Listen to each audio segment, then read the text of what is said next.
Hi everyone, it's Melody, your favorite human design reader. I know, no big deal, but today I have my friend Sarose here, and she has allowed me to use her human design chart so you can see what to expect in a human design reading. For those of you who don't know what human design is, it really is why you are the way that you are, also gives you the tools to navigate your life, and also gives you your purpose on why you are here on this earth at this time. So we are going to do a 10-minute session, and if you're ready, we can start. Yes. Wonderful. So the first thing I want to explain to you, Sarose, is what we are looking at. Mm-hmm. So we are looking at the human design body graph. And what that means is there is two sides to your chart. So the red side of your chart correlates with the red lines, not the red shapes. Those are chakras. We'll get into those in a minute. But this is said to formulate 88 days before your birth. So that says when the soul imprints on the body, this is when this is formed. So this is your soul or your subconscious. So those things you're randomly good at, and you're like, I don't know why I'm good at them. That's why you're good at them. Now the black side of your chart correlates with all the black lines in your chart, and those were formed at the time of your birth. So when you came into this world, all of these were imprinted on you. So these are the things you're more conscious about. These are more conscious decisions that you make in your life. So in your chart, there's 5 different, went a little bit ahead. So we have the chakras, so all these shapes in here, they are chakras. You may notice that there is a little more than 7. It's because we have evolved from a 7 chakra being to a 9 chakra being. So we did take the center of self, and that evolved from the heart space or the ego center. And then we also have this new splenic center, which came from or evolved from the splenic center. The solar plexus.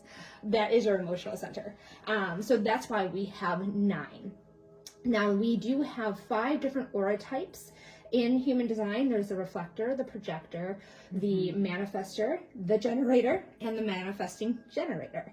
And you are a generator. Okay. So what that means is that you have this sacral definition in your chart. So generator types, so the manifesting generator and the generator will always have this. It's about 70% of the population. So you have enough energy from the moment you wake up to the moment you go to bed at night. And if you don't go to sleep right away, or you go to sleep and you try and you're tossing and turning, you're just not tired, you're going to be tossing and turning all night. So people who have this definition need to get up out of bed. They don't try to sleep. It's never going to happen. It's going to be 3 o'clock in the morning. You're going to be like, I need to work in the morning. You got to get up. You got to go do some low-level yoga, read a book, because that's what puts me to sleep. I don't know why, it just does. And also you can do meditation, something that's very low level, that's going to stimulate the brain so that you can get rid of all of that excess energy that you did not use throughout the day, so that when you go to bed, you should hit your pillow and be out. Other types, such as a projector like myself, we need to relax for like 3 to 4 hours beforehand, maybe 2, whatever works for you. And then we can go to sleep. We need to kind of ease ourselves there. But no. You got to exert all of your energy. Your strategy in life is to respond. So this is how you're going to make decisions. So to respond in life does mean that you need to respond to almost anything and everything. And I say almost because not every response is for you. So how do you find out what is your way to make your response? What is the right response for you? You are known as an emotional generator because your authority center, or the chakra in your body that helps you make decisions, comes from your emotional center. With the emotional center comes an emotional wave. So you do have to wait out that emotional wave. If you make decisions when you're vibing up here or you're vibing down here, you're going to make the wrong decision. You're going to say yes because you feel like you have to, or because you really like the idea and you think it's really awesome, but you're buzzing up here. To make a decision to know what response is right for you, you need to get into an emotional neutral. So I love to tell people 24 hours. Give you 24 hours bare minimum. It's not 24 hours and that's it. If you need more time, take as much time as you need. But if you do have something that you're really impassioned about and you're up here and you can't shake that, go into a meditative state. And if you don't have a meditative practice, which I know you do, just try to feel really calm, serene. And once you hit that type of meditation or that brainwave, then ask yourself again, do I want to do the thing? Being a generator means that you will have an instinct of what you want to do in the moment, but you as an emotional generator cannot follow that instinct until you wait out that emotional wave. Okay. Does that make sense for you? Yes. Okay, wonderful. Now, responses. What responses do you look for? What do they look like? It can be a response from somebody giving you something to do. It can be a response like you're driving down the road and you see a sign, you're like, ooh, Culver's, I'm gonna get that. That's a response. Or you're driving down the road and you see the same sign, you're like, no, I don't want Culver's, it's gross. Like, that's all in response. It can even look as simple as hearing a bird chirp outside your window and smiling. It can be that easy. Now, people do like to say wait to respond, but we're waiting because we don't know what response is right for us.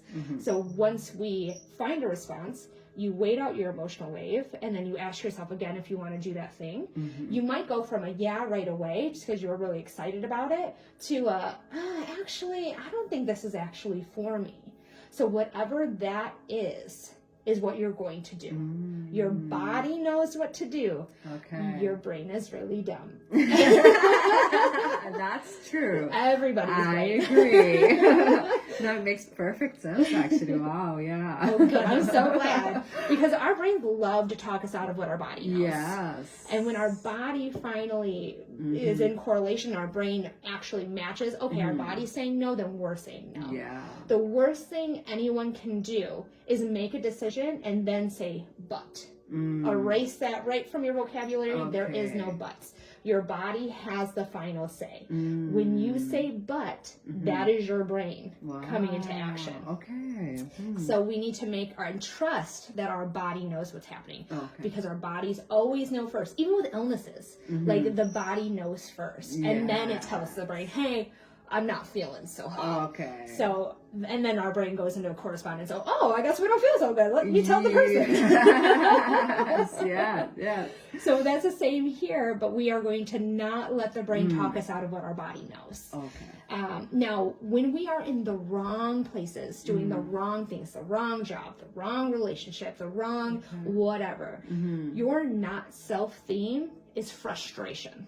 So you're going to feel prolonged frustration. And I like to say prolonged frustration is 2 weeks or more. Because we're humans, we go through the full range of emotions. Okay. So if we're frustrated one day, does not mean we're in the wrong spot. Oh, makes sense. Okay. But if we are going into work and we're sitting in the parking lot and we're like, I can't stand it. I don't want to go in here. I'm already mad. I'm already frustrated. I don't like my boss. My coworkers give me a hard time, and you feel that, and it's constant. So 2 weeks or 2 more. weeks. Oh, that's good. And then you'll say, my body's telling me through frustration, I am not in the right spot. I am not doing the right things. Yeah. So, and honestly, everyone forgets that jobs are a dime a dozen. They really are. It's not your grandparents' type where you stay at one business and that's it forever. No. We leave toxic places now. We don't sit there and suffer through the insufferable. Yeah. We say, enough's enough. I can't handle it. I'm getting ill, because if we don't listen to our body, that's where illnesses really manifest. Yes. And then you need to be according to how your body is. So you need to leave that. Even if you are in a career, you can have the same career in a different place. Staying in one place that is not good or healthy for you is literally going to tear your body down and make you sick. So we're going to listen to that frustration. So we're going to say, I'm frustrated, but I do have an emotional wave. How is this working for me? Because you have an emotional wave, I love to suggest journaling.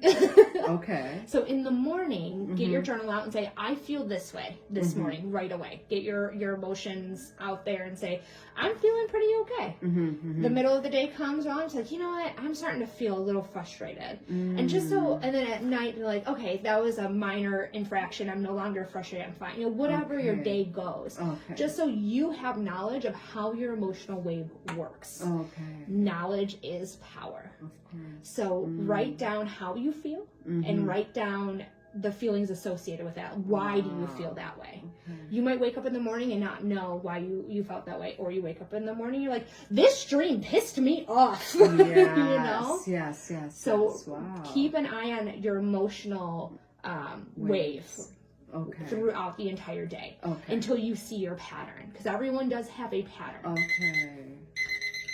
So that is 10 minutes. Oh my God. So, and that's just touching the icing of the cake. So we didn't even get through her signature theme, her personality type, or her incarnation cross, which is the karmic reason for Saro's being here on this earth.